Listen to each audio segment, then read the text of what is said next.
Am I meant to stand up here? This is like safe for Samoans, I don't know. I figure out. Hey everyone.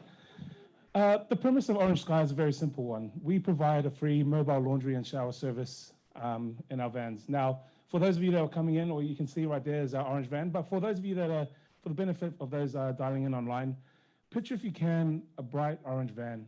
And inside of that van, we have 2 washing machines, 2 dryers, and a hot shower at the back. These vans are also self-sufficient, so we have our own power, we have our own water on board, and they go out 7 days a week, usually twice a day, and they're powered by our team of now 200 volunteers, because we just passed the 200 mark last week. And that's all across, and they're providing this service all across Auckland and Wellington to people that are experiencing homelessness. Now, in the last 2 years, our team has been able to provide 45 tons of washing and just over 4,000 showers in the last 2 years. And that's just with the 2 vans. Now, in New Zealand, we say that the stats are that 1 in 100 Kiwis are experiencing homelessness. So tonight, that means that 41,000 Kiwis are going to bed without a roof over their heads or a place or walls to keep them safe.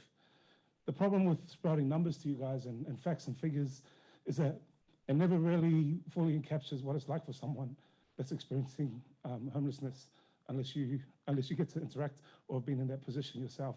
So I want to share a quick story about why 41,000 to me is not just a number.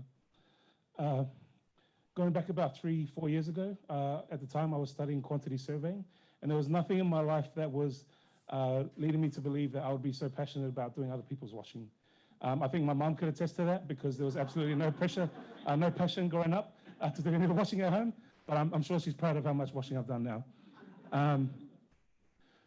But there was one night that changed my life forever. So I live out in South Auckland. I grew up in South Auckland. I live out in Manurewa at the moment. And part of my, I'll come say hi.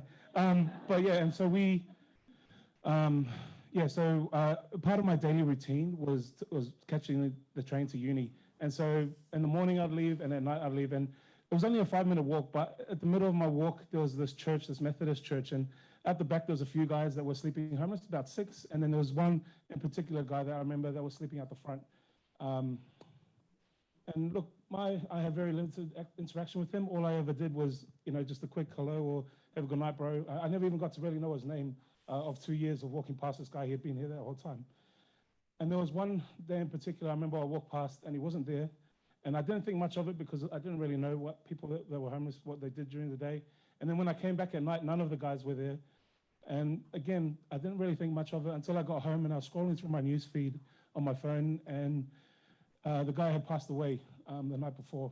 And so for me, so close to me in my hometown, I think I just remember going to bed that night and just realizing or just thinking to myself, what could I have done? I'd walked past them literally hundreds of times and I'd never, once reached out or asked, excuse me, what I could have done to support. And so a couple of days later, the church held a service for him, and I met a lady that was actually providing meals at the front of the church and was providing the guys with blankets and looking after them. And one of the things she said to me was that the guy that passed away, he had an infection and he was too nervous to go to the doctors because, and this is for a lot of guys, that they hadn't got medical care because a lot of them were too embarrassed to go to the doctors because they hadn't had clean clothes or a shower. And I don't know if I've ever had an epiphany, but if I did, it was that at that moment, I just never wanted to walk past someone again and know that I could have done something to help in that situation.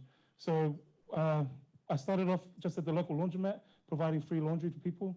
During the week, people just come. I was just a poor uni student though, so I couldn't really afford too much. But then I just realized the scale of what we were trying to do and how many people really need help. So I did it what any good Kiwi does. I remember there was an orange van that was providing free laundry in Australia, and I tried to steal their idea. They've stolen enough of ours. But I remember, I'll say this, not all Aussies are bad. There are some good ones out there, if you look hard enough. And so I was chatting to them, and their CEO came over 2 weeks later, and then within about 3 months of that, we just realized it doesn't matter about being Aussie or Kiwi, we just really wanted to support our community. And so about 3 months after that, we had our first van, Hugo, out there. Well, we had the Hugo Charitable Trust and the Ministry of Housing pay for the running costs. Like I said, from then we've done 45 tons of washing. We have 200 volunteers. We've got a van now in Wellington and another one soon to start. But my dream is that it wouldn't just be that 41,000 people that I talked about. Every single one of them would have access or be within walking distance to one of our vans. So, thank you.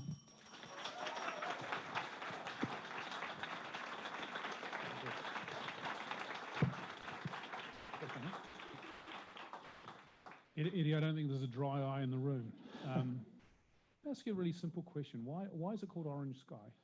Yeah, so Orange Sky is the name of a song by a UK artist called Alexi Murdoch, and the song is just about helping your brothers and sisters. So one, I think it really encapsulates simply what we're trying to do here, but two, it's nice having a big bright orange van and for the promoting and stuff. I'm sure Simplicity knows. Sure. Let's say you had an unlimited amount of money. What would you do? Like I said, like my dream is to have a van in every city, but now that we're talking more money, like if you talk, I'm always cautious to put a number, because if you talk to me tomorrow, the number will grow. So, but yeah, I'd love to have a van in every town. Like we constantly getting emails from when you guys are going to be able to come out, and so yeah, I want to help everyone, and if I have the money to do so, I will. And how does Orange Sky run if you're not there? Pretty smoothly, to be honest. I'm just here for looks. I don't know why I'm still here. I just cry for 5 minutes. But like I said, we have our volunteers. We have a really strong volunteering system. So we have like volunteer leaders as well. So we have people that look after our van. We have the service leader that looks after all our volunteers. Same for Wellington as well. So really, I just get to do all the behind the scenes stuff and all the fun stuff. Yeah. So I'm going to ask you a slightly difficult question. We have charities here tonight that are talking about counselling, mental health, charities that are talking about feeding people. You want to clothe them and wash them effectively, make them clean. Why is that the best use of your time and money? I wish I had an hour to sit with all you guys and share a bit more, because washing and showers is really important. But a third part that I probably haven't touched on is the connections that we make as well. So showers and wash, the impact that can have on someone, and just to see the immediate smile on people's faces and the dignity. And when we first started, one guy told me this is the first shower he had in 3 months. But one of the most impactful moments for me was when one guy said to me that I was the first person that had spoken to him in 5 weeks. And so like for someone that lives in the city and is surrounded by people every day, and to not have anyone approach them to even say hi, I feel like that level of loneliness is one I couldn't even comprehend. So for us, for our team and the volunteers, a big part is like we refer to everyone as friends. So it's not a client or a customer. We really make some really good connections. So yeah. And if you were mentoring someone setting up a charity themselves, ground zero, day one, what are the big lessons you would teach them? Try not to cry as much when you only have 5 minutes to talk. No. No, okay. That's bad advice. I'm kidding. Right.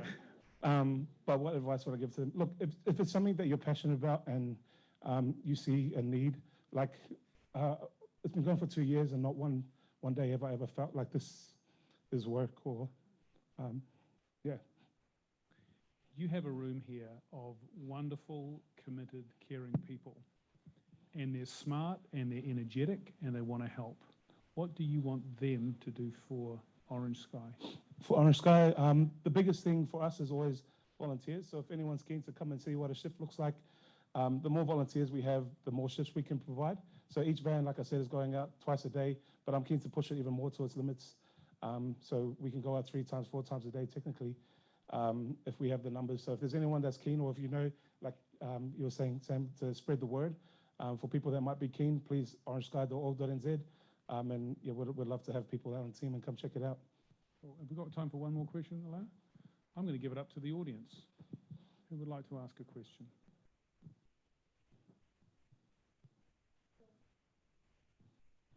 Hi, thank you so much. My eyes weren't dry. I just wanted to ask you, because I think there are a lot of misconceptions about homelessness. I wanted to ask you, what is the single kind of thing that you've learnt that maybe you didn't know before you got into Orange Sky about homelessness? Yeah, I think like there's always been a stigma around homelessness and what homelessness looks like, and even what people that are homeless are like. And I think even though I entered in and I thought that I had a pretty good concept, that everyone was different, I never really realized until I sat down and had an opportunity to have a chat and talk to people. And there's so many, like there's people that were businessmen, there's people that were youth workers like me. There's a guy I went to school with that had much better grades than I, and you never really know people's backstories. And so I think this just really opened my eyes that, that homelessness isn't what it just seems on the surface. And my final personal question, can I give you a hug? Anytime, bro. Thank you, brother. I've got one more question for you from the live stream. We're very lucky to have join us beaming in from Sydney is 10 by 10 founder Lawrence Marshbaum. So he's got a special question for you. Hi Eddie, Laurie from 10 by 10 here. We were very proud to fund the first ever Orange Sky laundry van in Sydney back in 2015. Yeah. I was at that Wow. event. It was great. Since then, we've seen Orange Sky scale their impact significantly and become one of the most effective grassroots charities servicing homeless people in our community. What is the roadmap from Orange Sky's work in Australia that you want to apply here in New Zealand to scale? Yeah, look, I think one thing I want to say is like there's so much work that goes behind the scenes and what Orange Sky Australia have done. Like they've got 31 vans since they've started about 6 years ago, and they've got about 1,000 volunteers. But I think one of the biggest things I've learned is that you just need to surround yourself with like-minded people. So they have about, I'm the only employee for Orange Sky New Zealand, but Orange Sky Australia have about 51 employees, and I guarantee you it's just like as much as Sam wanted to give me a hug, I just feel like I want to hug like 51 people. Just having so many people around you that support you, love what you're doing, but like and there for the ride. And it's not just a job. If you can find those people, everything else falls into place. So yeah, there's a lot of stuff I can go into, but for me that's always been the most important is having that team. Great, thank you so much. That was a pleasure. Cool. Thanks, guys.